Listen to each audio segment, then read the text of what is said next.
growing our great country, creating more high-paying jobs, putting more money in Canadians' pockets, and making Canada more secure. And finally, Prime Minister Carney and his wife Diana are the proud parents of 4 children. Prime Minister Mark Carney. Thank you. Merci. Thank you, Cedric. Everyone, thank you for that kind introduction. Thank you for your attendance here. Thank you for this invitation. I want to begin by acknowledging that we are gathered on the unceded territory of the Algonquin Anishinaabe people. And I want to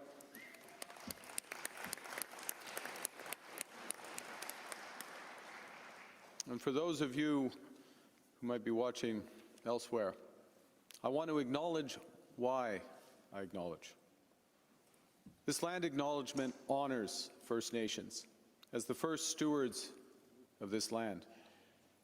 It recognizes the painful history during which First Nations were displaced from their territories. And it also points to the possibility of reconciliation, the opportunity for renewal that comes from acknowledging and confronting our past.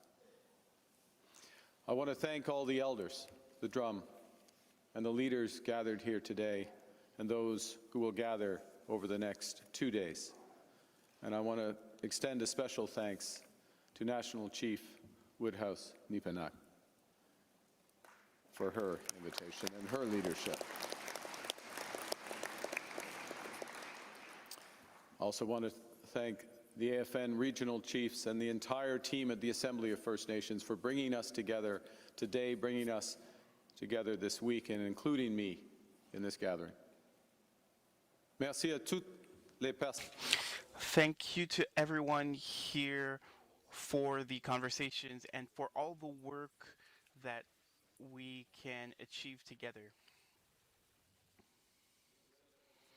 That Canada's new government is committed to working directly with you to build stronger nation-to-nation relationships. For it's only by working together that we can build stronger, more prosperous First Nations communities and a stronger, more resilient Canada. In a more dangerous and divided world, Canada is choosing to build, from major national projects to local infrastructure, including in housing and water. And above all, we are choosing to build brighter futures for all our people across this great land. This mission of building is a positive endeavor. The question is not what we're against, but what we're for, what we want to build together. Because this approach must be informed by and can only move forward with First Nations. It is an approach that unites us around a common mission to create opportunities and to foster prosperity across Canada. We build. It's how we build. We build Canadian. We build sustainably. And crucially, we will build in partnership by upholding Indigenous rights and building in ways that First Nations communities have greater security and greater prosperity. The new government of Canada will be a partner, undefeatable partner, all the while respecting your self-determination and by recognizing that this partnership starts by a common understanding and by making unity and equity a priority when it comes to building our country. Prosperity and opportunity must be foundational. And laying this foundation begins with engagement. And that's why this summer I held 3 summits to engage First Nations, Inuit, and Métis leadership about your priorities, about their priorities, to discuss opportunities for communities, for equity ownership, for resource management of major projects. Over 430 First Nations were represented at the first summit in Gatineau. Lors de ce sommet, During this summit, I heard clearly that this partnership must be respectful of your self-determination and a mention and a respect of UNDRIP and free, prior, and informed consent. I also heard that you have a lot of ambitious ideas, and together, let's work together to achieve those ambitious ideas. This is the only way we can go forward together. This summer, I also heard great ideas for major and smaller projects. nation building carries more than one meaning. Yes, projects that build our national economy, and through Indigenous equity and management that help build First Nations. And this is not an aspiration. This is not an idea. It is the law. Specifically, under the Build Canada Act, for a project to be in Canada's national interest, it must strengthen our country's autonomy, resilience, and security. It must contribute to clean growth and align with our climate change objectives. And it must, by law, advance the interests of Indigenous peoples. Thank you. So to move from legislation to action, we launched the Major Projects Office to coordinate the development and financing of potential nation-building projects. That office has held several regional engagements with rights holders to encourage meaningful partnership and involvement of First Nations.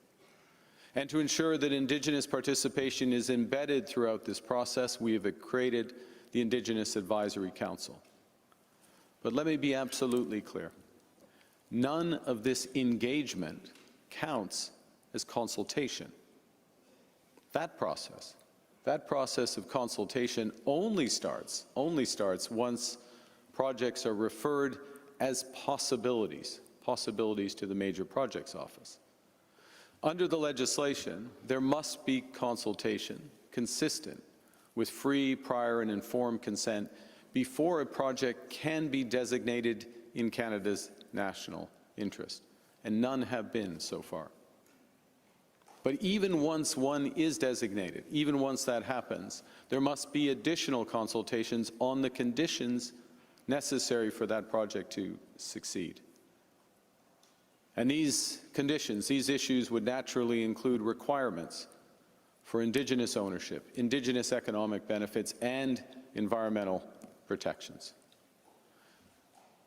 Now let me illustrate that by giving a quick example of a strategy that Major Projects Office is currently evaluating. It's called the Northwest Critical Conservation Corridor. The corridor is in an area of northwest British Columbia that sits atop vast deposits of critical minerals and has the potential to connect the clean electricity grid of BC to the power grids of Yukon and Alberta, while creating a new conservation area the size of Greece. The proposed North Coast transmission line at the heart of this project has the potential to create $10 billion in new economic activity, while reducing emissions by up to 3 million tons annually. It would also enable the expansion of the Red Chris mine to be built in close, direct collaboration with the Tahltan Nation. That mine will increase Canada's annual copper production by over 15% and employ 1,500 workers during operations and reduce greenhouse gas emissions by over 70%. The North Coast transmission line would also enable the Silissums LNG, owned by the Niska Nation, which will become Canada's second largest and one of the world's lowest emission LNG operations.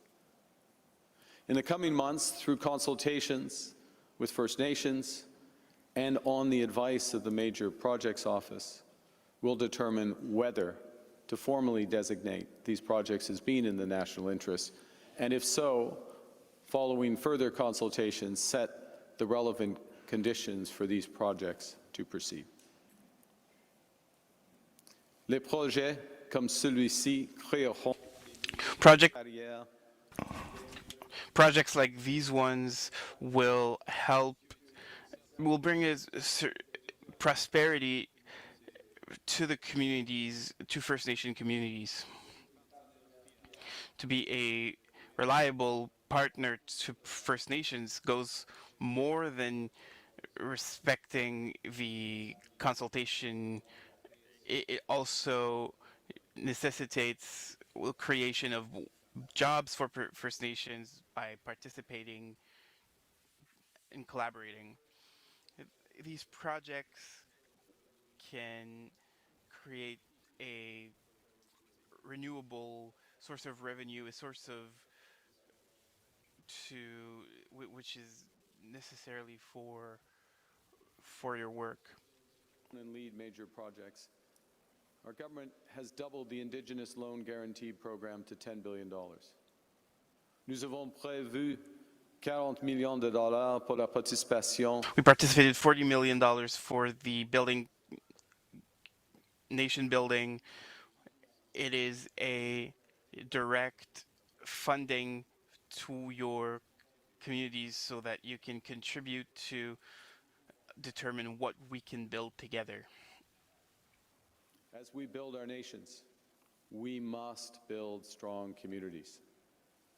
Over $16 billion has been invested thus far in over 13,000 projects that support Indigenous community infrastructure.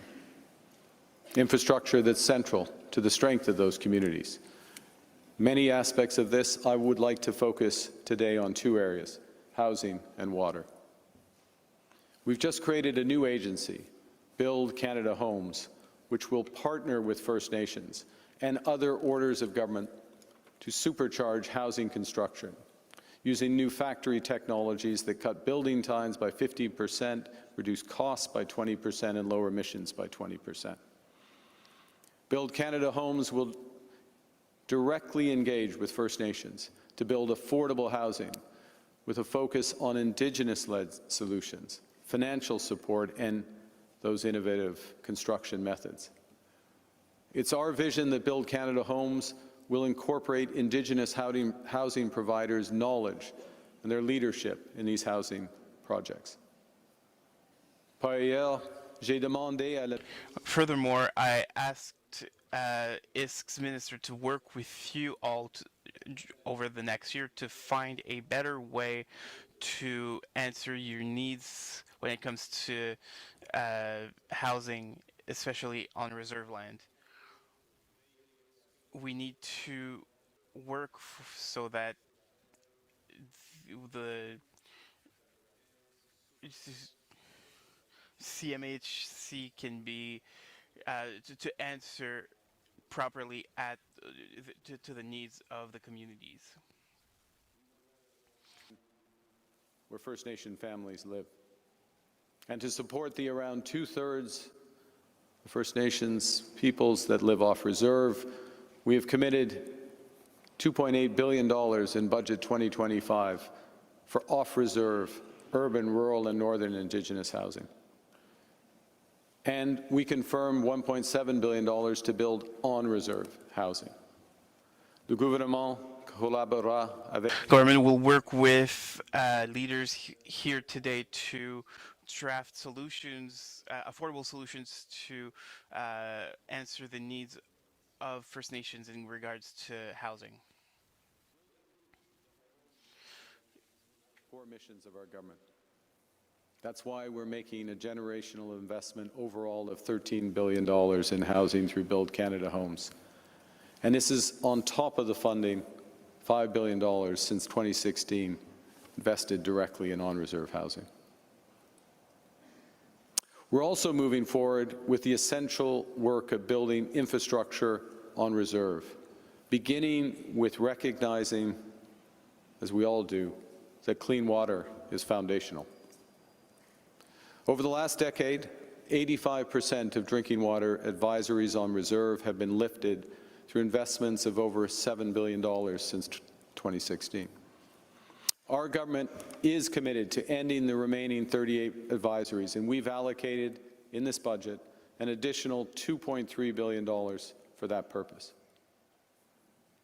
Now, we recognize that we need a more permanent solution through a coordinated approach supported by the right funding mechanism and working with the provinces and territories at the table. This is a top priority for our government. And I'm pleased, the National Chief and I have discussed this, I'm pleased to announce that I will host early in the new year a joint federal, provincial, territorial First Ministers meeting with First Nations.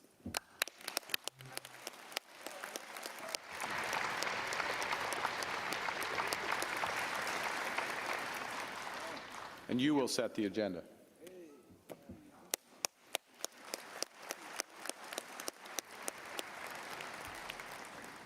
I'm sure that coordination and solutions on water will be one of the main items. I also can confirm that under the leadership of the Minister of Indigenous Services, this government intends to introduce water legislation in the spring of 2026. We will complete the crucial work as well, led by the Minister of Indigenous Services, to reform child and family services.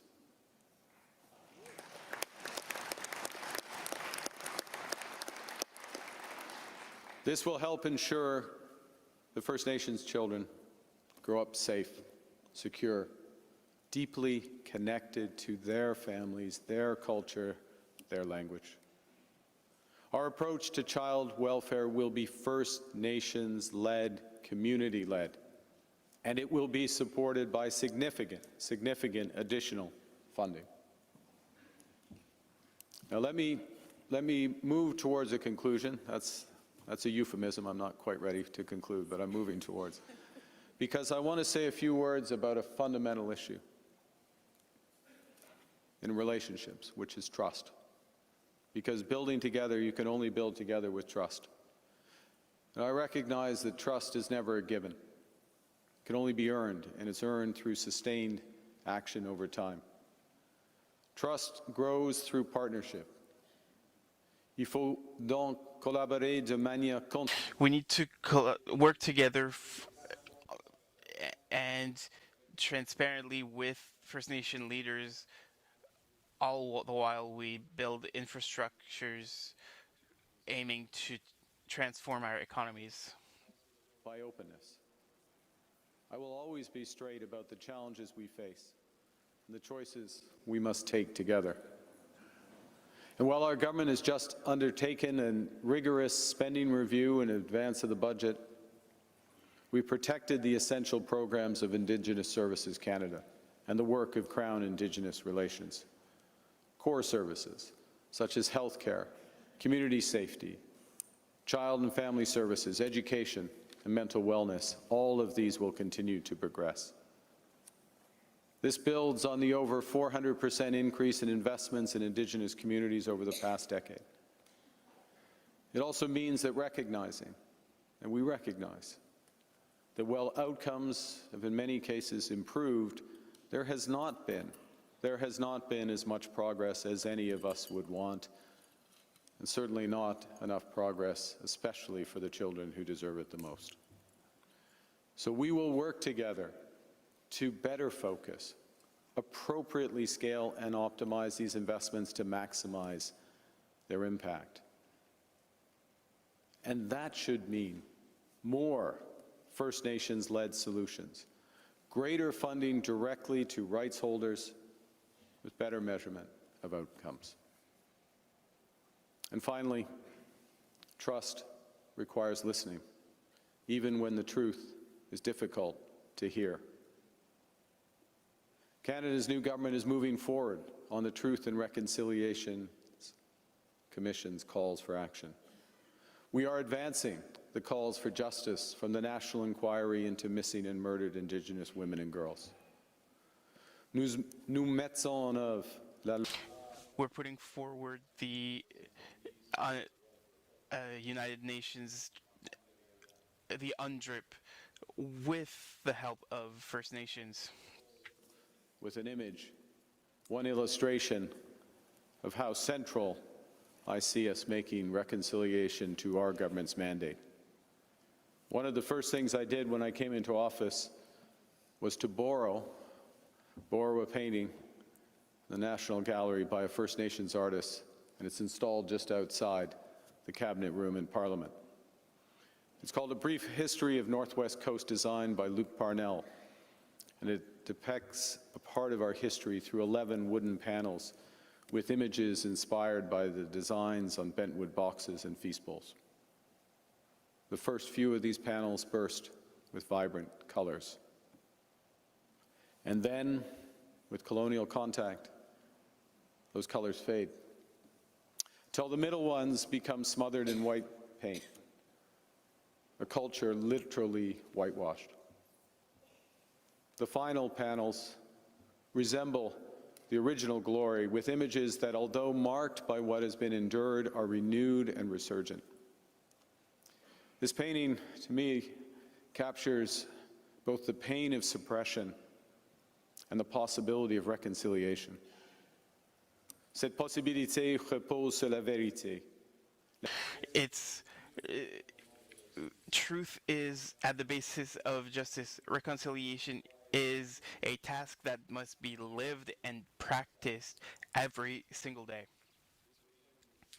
The last image that my ministers and I see before we enter the Cabinet Room to make some of the most important decisions for our country's future. And it's the first image we see when we leave, charged with the responsibility of implementing those decisions to create a better future. It's a reminder to us of the progress that's been made, the work that remains to achieve all that we can imagine and build together. Thank you very much for your attention. Merci beaucoup, and I look forward to your questions.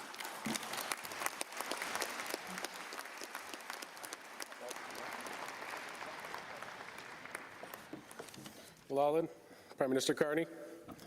Again, we do have time for some questions, and I want to recognize once more the collaboration and the openness to having one representative by region to be able to address Prime Minister with your region's concerns. I will start at microphone number 1 and remind you that we will be giving 2 minutes, especially for this section of the agenda, and I will be quite firm on time. If you do choose to separate your time amongst multiple speakers, that still means it's going to be 2 minutes. So I would look at microphone number 1. If you can tell us your region. Bonjour. My name is Gary Quizis. I'm from the Canada First Nation, a remote community of Ontario. I just want to address a concern that we have for 30 years, 1,263 days of boil water advisory, and hearing you comments that you've been lifting boil water advisories in Canada, but I don't know which part of country you're talking about that's water is being lifted, but our community hasn't been lifted for 30 years, and it's already intergenerational. It's been a full impact. I got a cap that says every child matters. You know, it's very disappointing to see a treaty partner that can't resolve their own capital asset from the government. It's not our fault why we have boil water advisory. It's the capital assets from the federal government that puts us on the spot for 30 years. It's very, very sad to say. You know, people here to hear that 30 years of boil water advisory. We're the longest in Canada. We've been having commitments, but no action. And Prime Minister, I hear you presenting a lot of commitments, money you're putting. Is that going to be action to the First Nations? I want my community to be fast-tracked with all the capital assets in my community before any development comes to our area. Thank you, Chief. You know, it's... Chief, your time is up. I'm sorry. We will have to move to our next speaker. And again, we will be taking 3 questions as was mentioned. So I would look towards microphone number 2, I believe our Quebec rep, Chief Lisa Robinson.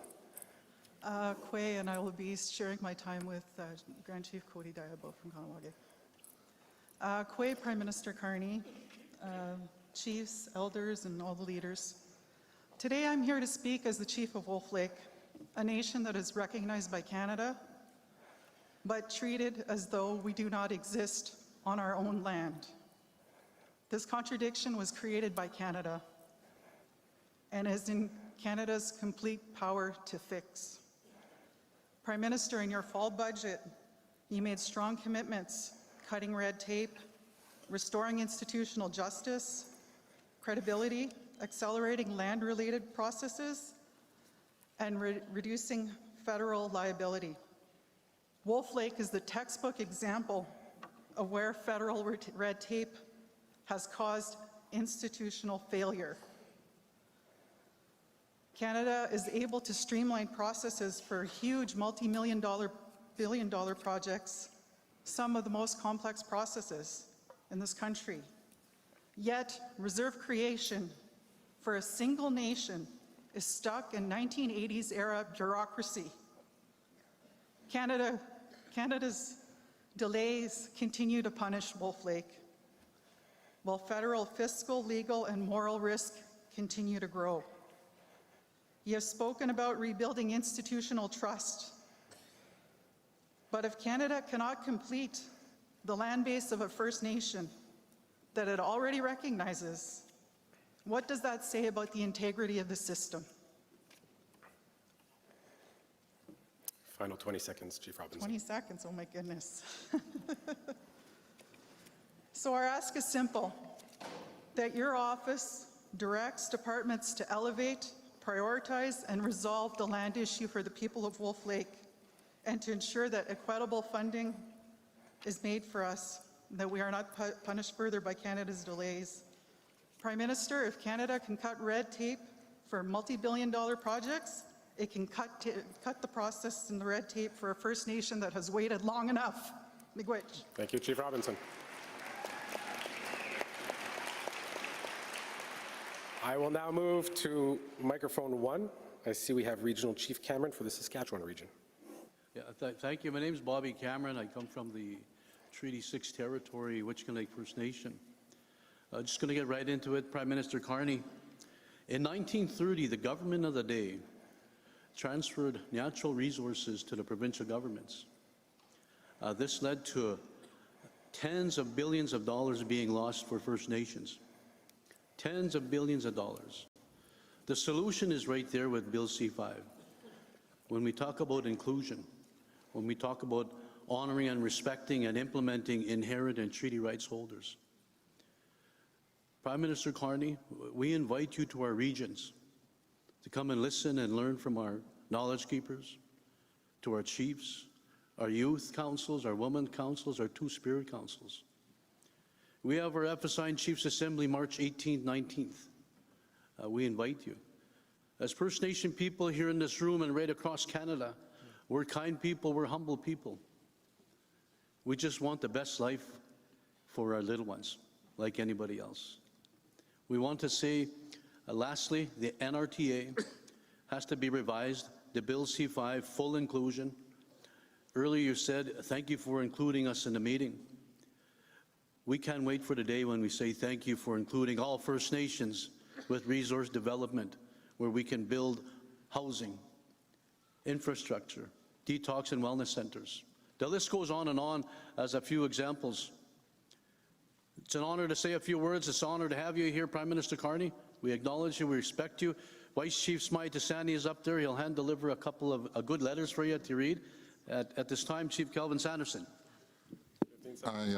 Prime Minister, short and sweet, I only have a few seconds. I hand-delivered a document for you there, if you don't mind. I was going to try and hand-deliver it to you when you said trust. Let's start building that trust. If I may get that young lady to hand-deliver it to you, I would prefer you to read it. And I know it's about nation building too and economic development on our housing situations back at home. Thank you for your time. Ego Sid Nasco, now all the way from Saskatchewan. Thank you, Saskatchewan. We have next on our list Chief Tamara from Nova Scotia, I believe, who's at microphone number 2. I'm sorry, Chief Diabo. Chief Tamara? He gets 20 minutes, but we get 2. Thank you. Thank you for that. Prime Minister, the Mi'kmaq of Nova Scotia are advancing child well-being jurisdiction, implementing our rights recognition tables, and preparing for major economic shifts such as offshore wind, moderate livelihood, and the transfer of federal lands. What continues to hold us back are the same structural barriers, such as federal funding frameworks built on provincial standards, siloed federal decision-making that slows nation-to-nation progress, and critically, provincial government that does not work with ILNU governments as equal partners in areas that directly affect our rights and our children. We are also still without a true revenue model that reflects our treaty right in this territory. Within this mandate, what specific structural change will your government commit to, whether it's a distinctions-based fiscal agreement for Mi'kmaq jurisdiction, a rights recognition secretariat with real decision-making authority, or a treaty-grounded revenue share model to ensure ILNU nations in Nova Scotia can govern with the full authority of our treaty rights, which are already affirmed?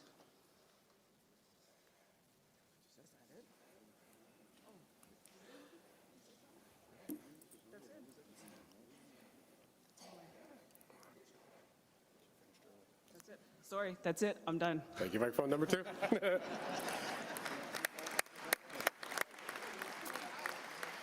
Prime Minister, if you.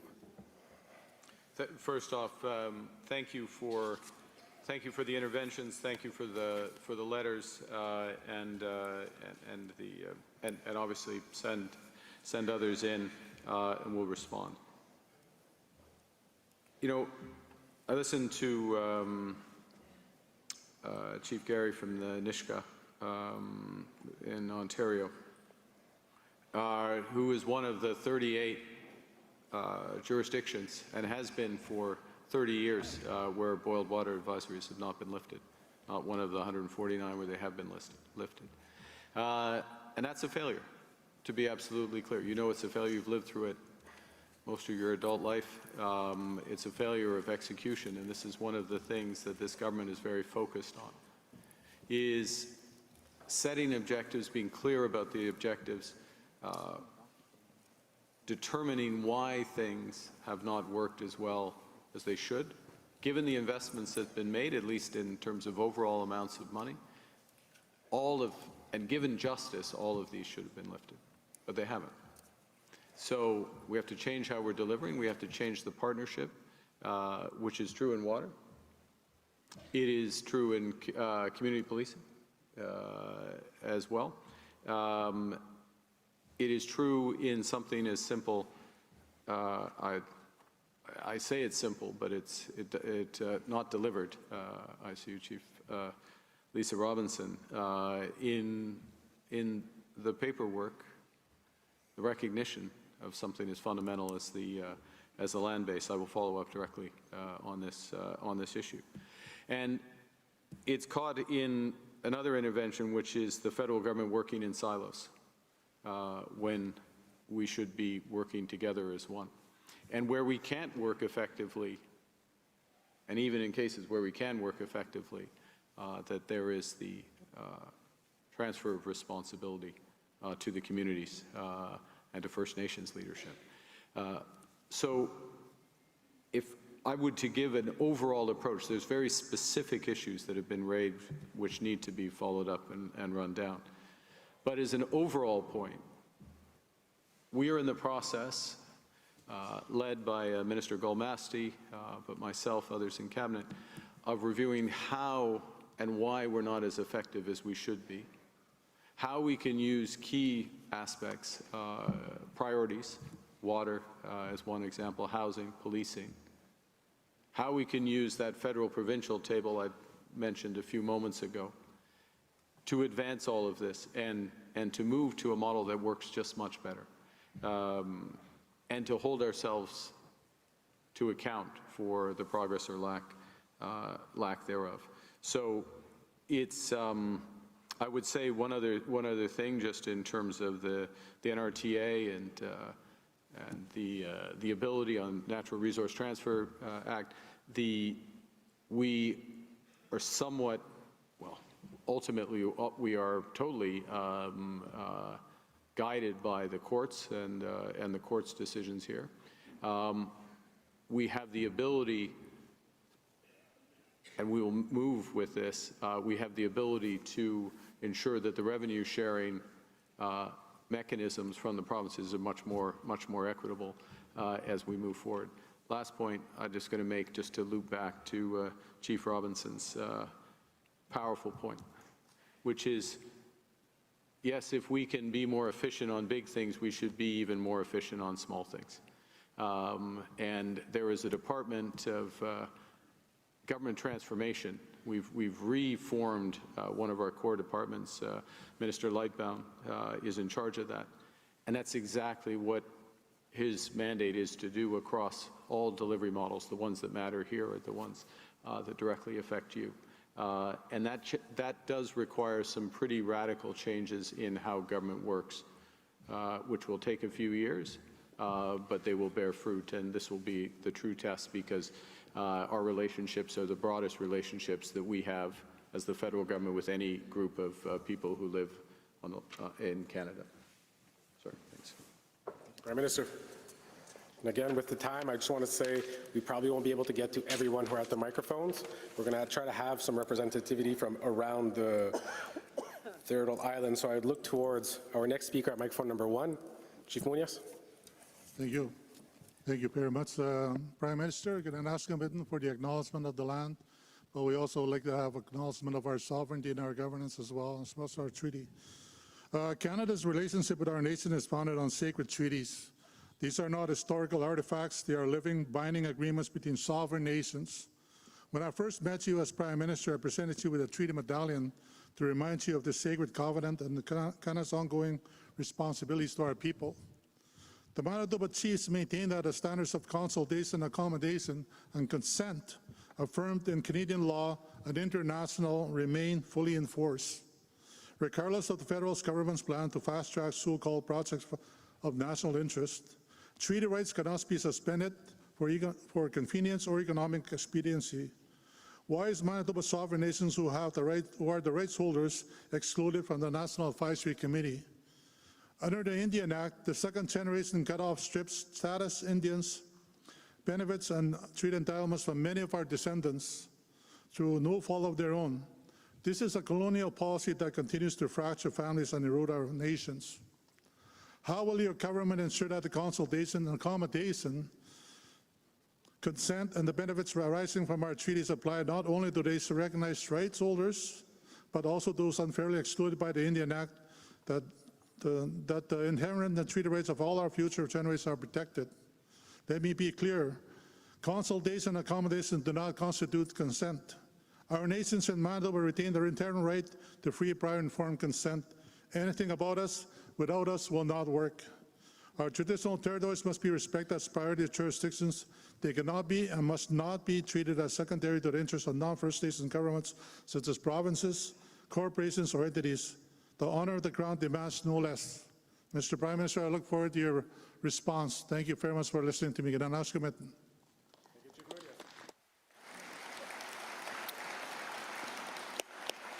I would look towards our Yukon rep, Chief Barb Joe, to ensure that we do have a question from our northern territories. If I can have microphone number 2 open for Chief Barb Joe. Good afternoon, Prime Minister, elders, and AFN delegates. Chief Barb Joe from Champagne-Ajac First Nations in the Yukon. and I've been asked by the Yukon Caucus to ask the question to you today. Will you direct your government to take a whole-of-government approach to implement our modern treaties while still respecting our 3 unceded and unsigned First Nations, to ensure we address our fiscal relationships as governments, and that our First Nation governments are directly engaged in priority setting on federal initiatives? Buenos Cheese. We'll be heading to our next region. Regional Chief TJ, I believe you're speaking for the BC area. So if I can have microphone number 1 opened. First of all, acknowledge the territory, the unceded and unsurrendered, continue occupied territory of the Algonquin and Anishinaabe people. Must see, thank you for allowing us to be here. Mr. Carney, I'm here on behalf of Heiltsuk First Nation, Chief Marilyn Slett, who is also the president of Coastal First Nations. Mr. Carney, our title is not a policy issue. The Assembly of First Nations in Assembly here this morning voted unanimously to affirm the North Coast Declaration and rejection of any proposed pipeline to BC's coast today. Thank you. Do you respect the direction of the rights and title holders? And what concrete measures will your government implement to ensure that First Nations have true decision-making authority as stated in the United Nations Declaration Act, including free, prior, and informed consent on all major projects that impact our lands, waters, and rights? And will you commit today to meeting with the BC chiefs as soon as possible to discuss our priorities, including but not limited to addressing the inadequate and diminishing specific claims research funding, withdrawal of Canada's judicial review on the Canadian Human Rights Tribunal Order 80, and negotiate long-term reform that meets the needs of all First Nations children and families in British Columbia, which ending Indigenous-specific racism and having all Canadians, in particular our Crown political representatives, accountable to the highest standards to help end racism against our Indigenous children and people. And in regards to mitigating Trans Mountain Pipeline, which is currently trespassing several First Nations reserves, territories, and waters in British Columbia. Thank you for your time. Must see. Thank you, Regional Chief.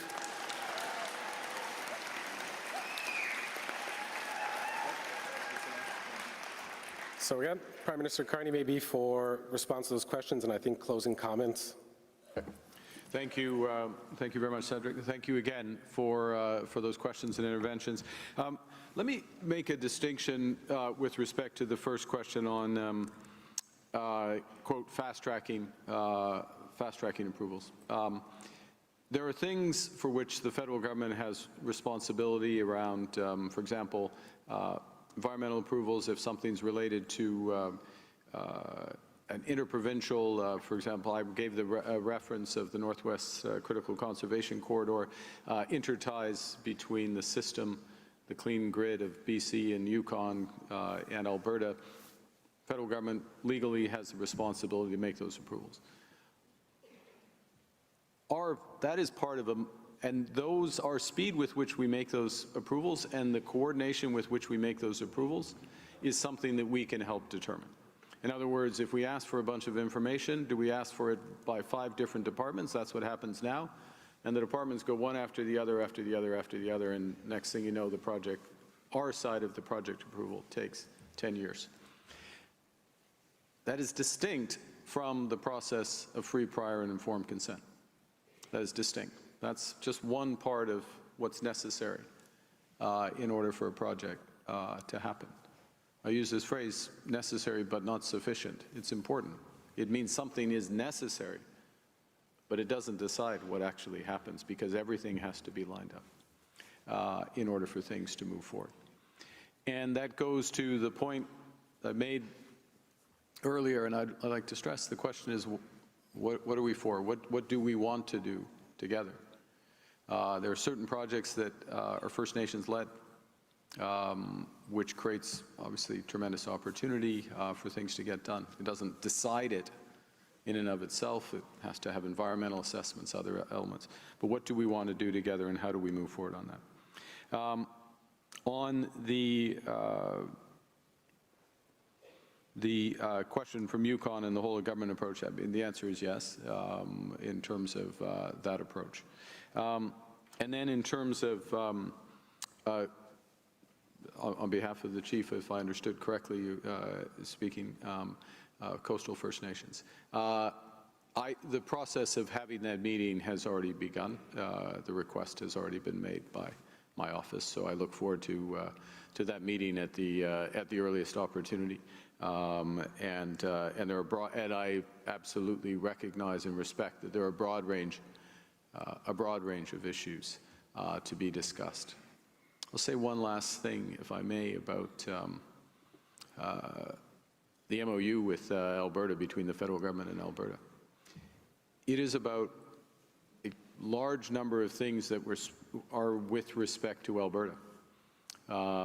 What they are going to do with nuclear power, if anything, what they're going to do with artificial intelligence, what they are going to do with their pricing system, what they're going to do with carbon capture, an environmental way to make conventional energy more environmental.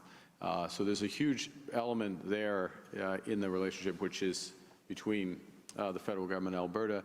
If any of those issues, and many of them do, touch Treaty 6, 7, 8 rights holders, other rights holders in Alberta, of course, that consultation has to happen. And then there's the fundamental point very effectively made, and I hear that point. So yes, I look forward to the opportunity to meet with the leadership of the Coastal First Nations and as many others as I can. And I guess if you're giving me the final word, is that correct? Or? Absolutely. Yeah. I'll just reemphasize how much I appreciate the invitation, the spirit of the invitation, how much I recognize and my government recognizes how much work there is ahead, how much we recognize how much more effective we have to be in delivery to the people we serve, ultimately you serve, and how we have to move to a greater, even greater partnership model, First Nations-led, community-led. Minister Gulmasti will be speaking to that, I believe, on Thursday, if my schedule is correct. There's 7 other ministers who will be here over the course of the next few days, a number who will be at your reception this evening as well. Thank you, and thank you very much, Senator. Great.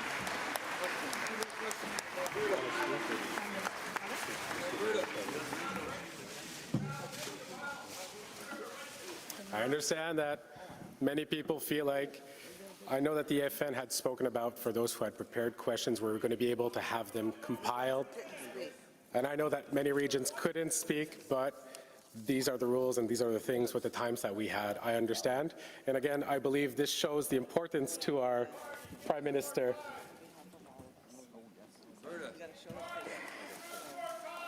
Chief Jacko.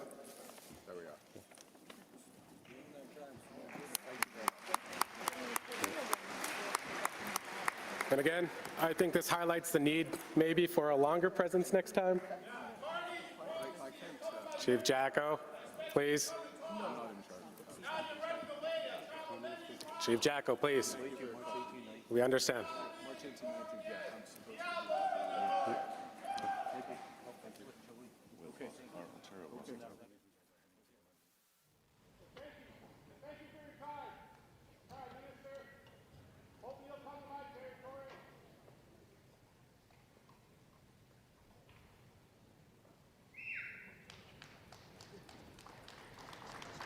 So again,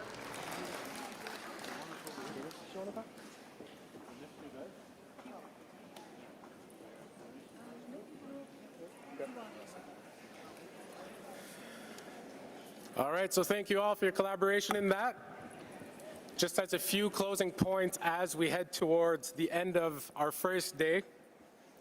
For those of us, tomorrow there is a caucus or a plenary on Bill S2 and the second generation cutoff part. There will be at 6 o'clock in room 204 of the Rogers Centre a space for the movers, seconders to come talk about the multiple resolutions that are here on that. Our deadline for late resolutions again is noon on the final day. And tomorrow morning there is a pipe ceremony at 7. And finally we will start once again at 9 a.m. tomorrow. So rest up and see you tomorrow.